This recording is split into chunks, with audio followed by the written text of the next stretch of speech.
તો વાત કરીએ, સરકારે સ્પષ્ટ કર્યું છે કે તેમનું ફોકસ 100% ઇથેનોલ ચલાવનારી ગાડીઓ પર ફોકસ કરશે. અને આજે India bio energy and take expo કાર્યક્રમમાં પેટ્રોલિયમ મંત્રી હરદીપસિંહ પુરીએ કહ્યું કે આને લઈને ઓટો કંપનીઓ સાથે ચર્ચાઓ ચાલી રહી છે. પેટ્રોલિયમ મંત્રીએ ઇથેનોલ બ્લેન્ડિંગ વિશે શું કહ્યું છે અને તેની વિગતો સમજીએ. संवाददाता आलोक प्रियदर्शी अपनी साथ जुड़ाई गया है अपनी पास थी. आलोक जी, क्या इथेनॉल ब्लेंडिंग को लेकर रोड मैप है सरकार का आने वाले दिनों में?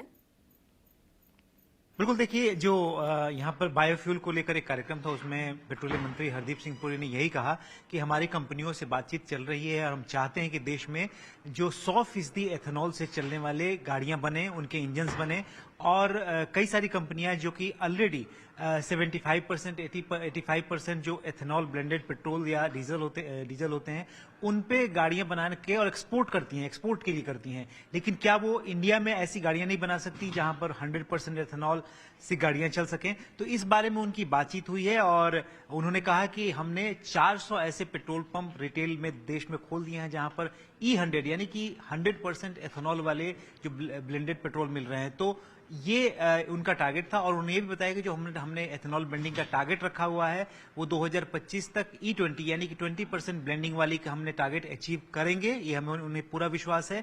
तो कुल मिलाकर एथेनॉल को लेकर सरकार का फोकस साफ है. एथेनॉल ब्लेंडिंग, साथ ही साथ बायोफ्यूल, बायोडीजल और जो तरह तरह के सस्टेनेबल एविएशन फ्यूल की बात हो रही है उसको सरकार लगातार बढ़ावा दे रही है. और इसे लेकर जो road and transport ministry Nitin Gadkari थे वो भी इस कार्यक्रम में थे शामिल और उन्होंने साफ तौर पे कहा कि टाटा, टोयोटा और जो टीवीएस जैसी कंपनियां हैं वो इस तरह के फ्लैक्स फ्यूल बनाने में सक्षम है.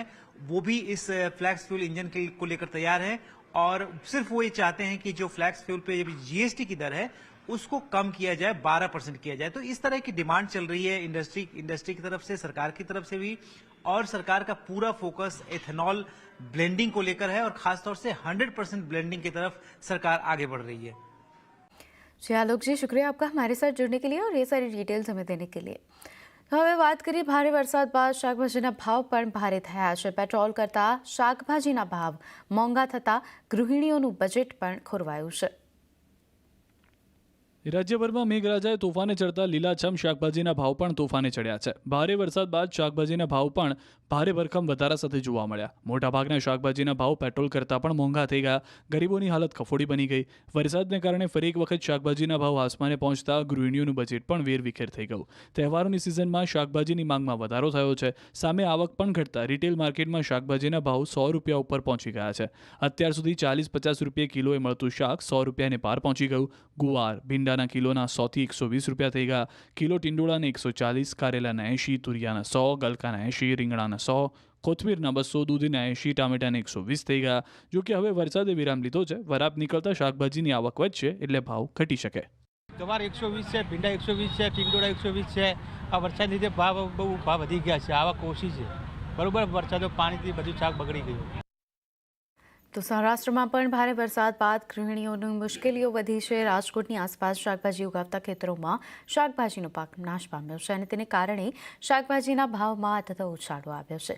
ગૃહિણીઓનું બજેટ ખોરવાયું છે. અમુક શાકભાજીના ભાવ ડબલ તો અમુક શાકભાજીના ભાવમાં 3 ગણો વધારો થયો છે. જ્યારે હજુ પણ આગામી સમયમાં શાકભાજીના ભાવમાં વધારો આવી શકે છે. રીંગણાના ભાવ હાલ 120 રૂપિયા પ્રતિ કિલો છે, જે પહેલાં 50 રૂપિયા કિલો હતા. તો કોબીના ભાવમાં 40% વધારો થયો છે. જ્યારે ગુવાર અને ફ્લાવરના ભાવમાં પણ ડબલ થયા છે. તો ધાણા ભાજીના ભાવમાં પણ 3 ગણો વધારો થયો છે.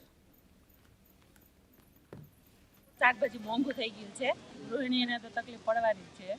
થોડુંક બજેટમાં તકલીફ પડશે. શાકભાજી અત્યારે આ વરસાદને લીધે ઘણું બધું મોંઘું થઈ ગયું છે. બધું અત્યારે જે નોર્મલ ભાવ પહેલા હતા એના કરતાં ઘણો બધો વધારે ભાવ થઈ ગયો છે. આ શાકભાજી છે એ ડેઈલી વસ્તુ છે, કારણ કે દરરોજ ખરીદીને બધી લેવી પડતી હોય છે એટલે થોડુંક બજેટ છે એ વિખાઈ ગયું છે અત્યારે, કારણ કે શાકભાજી થોડુંક મોંઘું થઈ ગયું છે ને એટલા માટે. ફુલાવર જોવાના તો 80 થી 100 રૂપિયા, 50-60 હતું.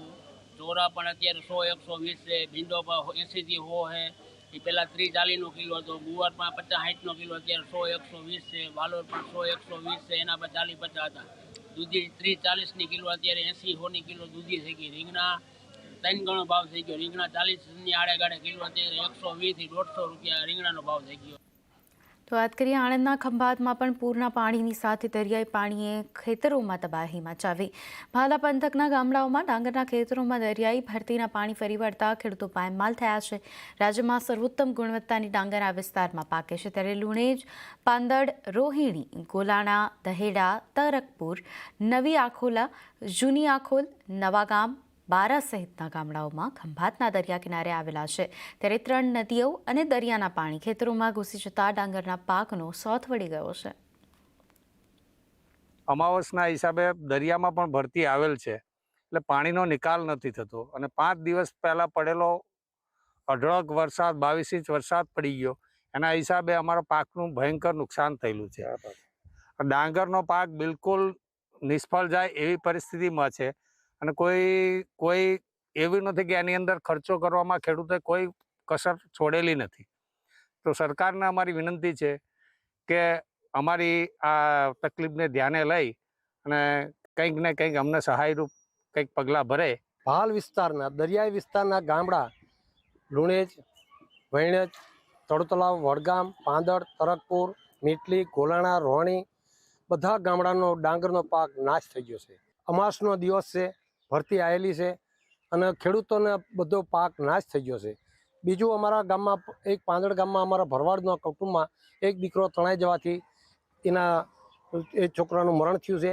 ઉમરેઠ સુધીનો કાંસ દરિયાકાંઠે આવે છે. સાબરમતી, મહીસાગર, ભોગાવો આ બધાનું ઉપરવાસનું પાણી પણ પૂરજોશમાં હાલ ચાલુ છે અને આજથી 5 દિવસ અગાઉ જે વરસાદ પડ્યો છે એ વરસાદની અંદર ભાલ વિસ્તારના ખેડૂતની ડાંગર એકદમ પાયમાલ થઈ ગયો છે, ખેડૂત બેકાર થઈ ગયો છે અને ખેડૂતને અતિશય નુકસાન પણ થયું છે.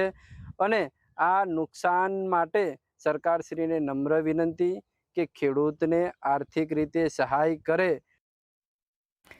જોરદાર વરસાદે જામનગરના ખેતરોમાં પણ તબાહી મચાવી. પાણીએ સર્જેલી પાયમાલીના ચિંતાજનક દ્રશ્યો સામે આવ્યા. જામનગર જિલ્લામાં જન્માષ્ટમીના તહેવારો દરમિયાન પડેલા ભારે વરસાદને લઈ ખેડૂતોની માઠી દશા બેઠી. જામનગર જિલ્લાના જોડિયા પંથકમાં આવેલા લીંબુડા ગામે મહા મહેનતે ખેતરમાં વાવેલા પાકને આકાશી આફતે તબાહ કરી નાખ્યો. લીંબુડા ગામમાં મોટાભાગે કપાસનું વાવેતર કરવામાં આવ્યું, પરંતુ જન્માષ્ટમીના તહેવારો બાદ માત્ર 5 દિવસમાં 40 ઇંચથી વધુ વરસાદ ખાબકતા ખેતરોમાં ઊભા પાકનો વિનાશ થયો. ખેડૂતોએ મહા મહેનતે પાક ઉગાડ્યો, પરંતુ આકાશમાંથી આફત ત્રાટકી અને કપાસના પાકને હતો ન હતો કરી નાખ્યો. ખેતરમાંથી પાણી ઓસર્યા બાદ ખેડૂતો ખેતરે પહોંચ્યા તો ચોંકી ગયા, કારણ કે વરસાદી પાણીએ બધું જ તબાહ કરી નાખ્યું હતું. મોંમાં આવેલો કોળિયો છીનવાઈ જતા ખેડૂતોને રાધા પાણીએ રોવાનો વારો આવ્યો. તો વરસાદે શેરડીના પાકનો સફાયો કર્યો અને હવે ત્યારબાદ સફેદ માખીનો ઉપદ્રવ વધ્યો. દક્ષિણ ગુજરાતમાં ભારે વરસાદને લીધે શેરડીના પાકને ભારે નુકસાન પહોંચ્યું. જો કે વરસાદે વિરામ લીધા બાદ પણ મુશ્કેલી ઓસરી નહીં. 15,000 એકર શેરડીના પાકમાં સફેદ માખીનો ઉપદ્રવ વધ્યો. ખેડૂતોને પારાવાર નુકસાન થયું છે. સાથે ભારે વરસાદને કારણે સુરત, તાપી સહિત દક્ષિણ ગુજરાતના જિલ્લાઓમાં ભારે નુકસાન થયું. ખેડૂત આગેવાન જયેશ દેલાડે રાજ્યના કૃષિમંત્રીને ખેડૂતોને સહાય આપવાની માંગ કરી. શેરડીના 3 લાખ એકર પાકમાંથી મોટાભાગના પાકને વ્યાપક નુકસાન થયું. જિલ્લાના ઓલપાડ, કુદસડ, કીમ, પલસાણા અને બારડોલી સહિતના વિસ્તારમાં સફેદ માખીનો કહેર જોવા મળી રહ્યો છે. ત્યારે વરસાદથી ખેતી પાકોને થયેલા નુકસાનીનો સર્વે કરવાની અને સહાયમાં જીવાતથી અસરગ્રસ્ત ખેડૂતોનો પણ સમાવેશ કરવાની માંગ ઉઠી છે. તો ધોરાજીના તોરિયાણીમાં હજારો વીઘા જમીનમાં પાક તહેસ નહેસ થયો. પાકનો સોથો વળી ગયો. તહેસ નહેસ ખેતરો, પાકનો વળી ગયો સોથ, બળી ગયેલા છોડ અને ખેતરોનું ધોવાણ. કુદરતની થપાટની આ તસવીર છે ધોરાજીના તોરણિયા ગામની. અહીં સતત 5 દિવસથી આકાશમાંથી મહેર કહેર બનીને વરસતા જેના કારણે ખેતરો તબાહ થઈ ગયા છે. અહીંના ખેડૂતોએ હોશે માથે દેવું કરી મગફળી, કપાસ, સોયાબીન, તુવેર સહિતના પાકનું બમ્પર વાવેતર કર્યું. 5 દિવસ પહેલા આ જ ખેતરો લીલાછમ લહેરાતા, પણ ખેડૂતોની ખુશીને જાણે કે મેઘરાજાને મંજૂર ના હોય તેમાં કહેર બનીને વરસી પડતા મહામૂલો પાક સુકાઈ ગયો. ખેતરો ખેદાન મેદાન જોવા મળ્યા. ભારે વરસાદ બાદ તમામ પાકોનું ધોવાણ થઈ ગયું. 12 થી 15,000 રૂપિયાનો ખર્ચ પાણીમાં વહી ગયો. મોંઘા ભાવના બિયારણ, જંતુનાશક દવાઓ અને આખા વર્ષની મહેનત પાણીમાં ડૂબી ગઈ. કુદરતી આફત સામે ખેડૂત લાચાર બની ગયો હતો. હવે ખેતરોમાં નવેસરથી વાવેતર કરવાની ફરજ પડશે. જો સરકાર યોગ્ય વળતર ચૂકવે તો જ ખેડૂતો ઊભા થઈ શકે તેમ છે.